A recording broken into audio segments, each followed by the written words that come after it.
Ramon is, he's a legit threat to win the Classic Olympia next year.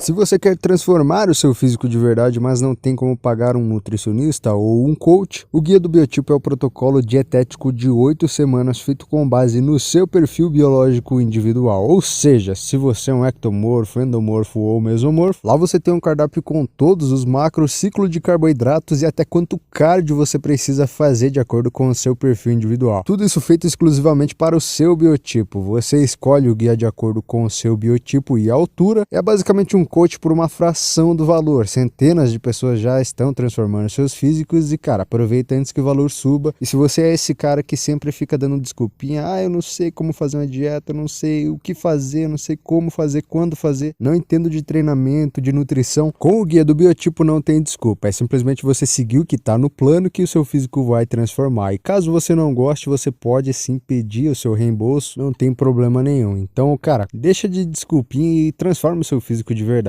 O link vai estar na descrição e no primeiro comentário fixado. Let's talk about this muscle contest, classic physique division. Chris, another guy you helped. You had a good weekend this week.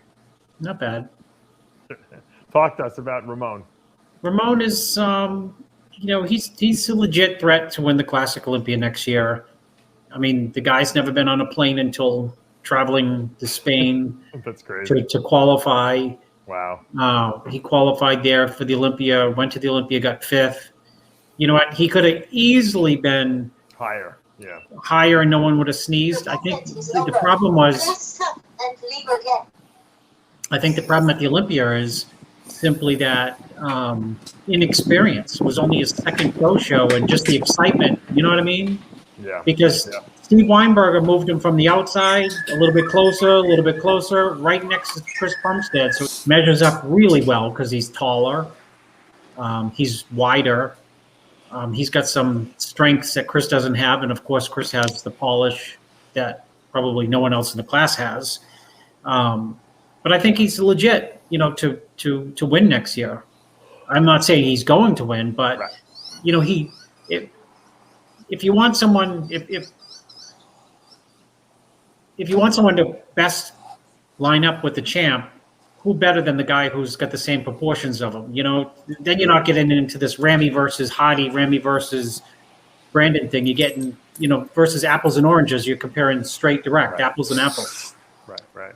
And let's face it, we love Bumstead. We love the fact that he's so dominant, but after a guy wins a couple times, you want to see the champ challenged at some point, right? I mean, it happened with Dorian. It happened with Ronnie. We wanted to see someone knock these guys off. I mean, is Ramon the best chance? He might be. I think he is, only because, like I said, they're the same height. They take up the same space on stage. Yeah. They're very comparable in terms of structure and flow and all those things. And you're right. I mean, Chris Bumstead's the top dog, and everyone loves the top dog, myself included. But you know what? You want to go to the Olympia and go to a prejudge, and you have expectations. No one's going to beat this guy in the Classic or the Open Division. Then all of a sudden, prejudging gets going. The minute it gets going and someone's challenging the winner, the whole crowd gets on the challenger side. Sure. It's the Rocky Balboa. You know what I mean? It's the Rocky theme. That's why we love the Rocky movies. That people get, root for the underdog, and he's the underdog, and we'll see how it pans out. And I think his height also and his structure, like you said, is really what's exciting, because he's got the ability to stand next to him and match him, size wise. Yeah. And we don't see that from all the, some of the shorter guys that are great, like the Rough Diesels and the Breon Ansleys.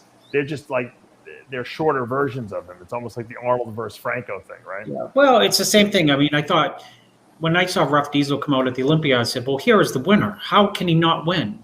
Right.